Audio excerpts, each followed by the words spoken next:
Alright, there's a video for 2HT and 2VT about exercise 19 from chapter 8. Before you make exercise 19, you need to read the theory here.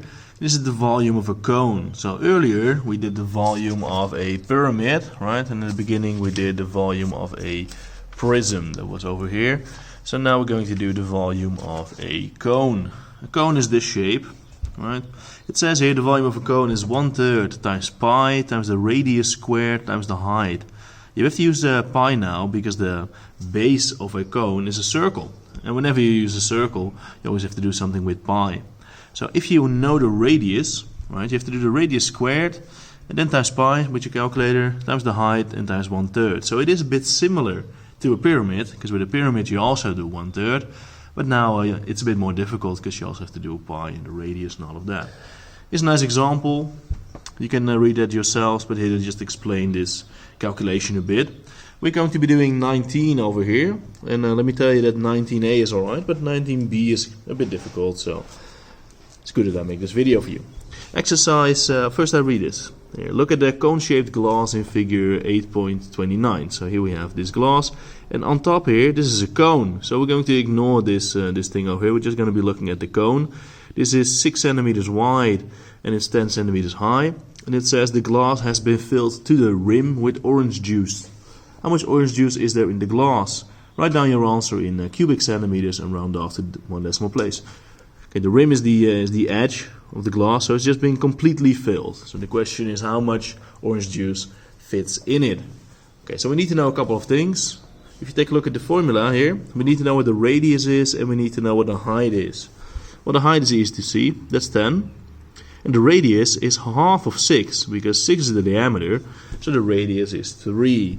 So we're going to write down the calculation over here, and here I made another side view sketch of this thing.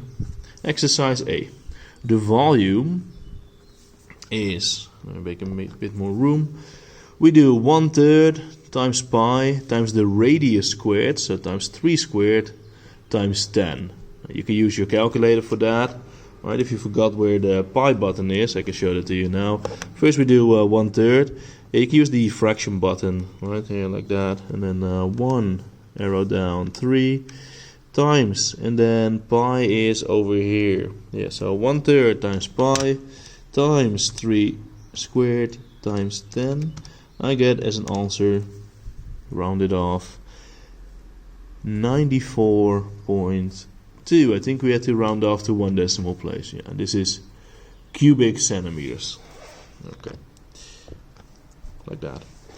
Question B is a bit more difficult because the question reads as follows.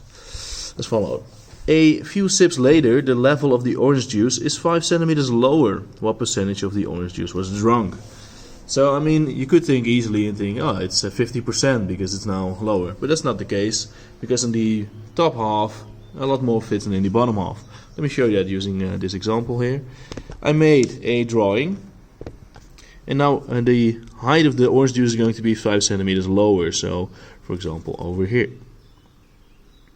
Now you can see that in the top half, a lot more orange juice fits in here than in there. So what we need to do now, we know the volume of the whole glass. We're now going to calculate the volume of this tiny cone here. Right, in this tiny cone, if the height is half of the length, right, here it was 10, now it's 5, then this length is also half of the 6, so this is 3. So now we're going to be calculating another volume. So for exercise B, volume is 1/3 times pi, and now we're going to be using different numbers. Now we have to use 1.5 as the radius, and we have to use 5 as the height. So let's see what we get. I'm going to be calculating it on the calculator here, so if you can hold on for a second, that'd be great. 1/3 times pi times 1.5 squared times 5.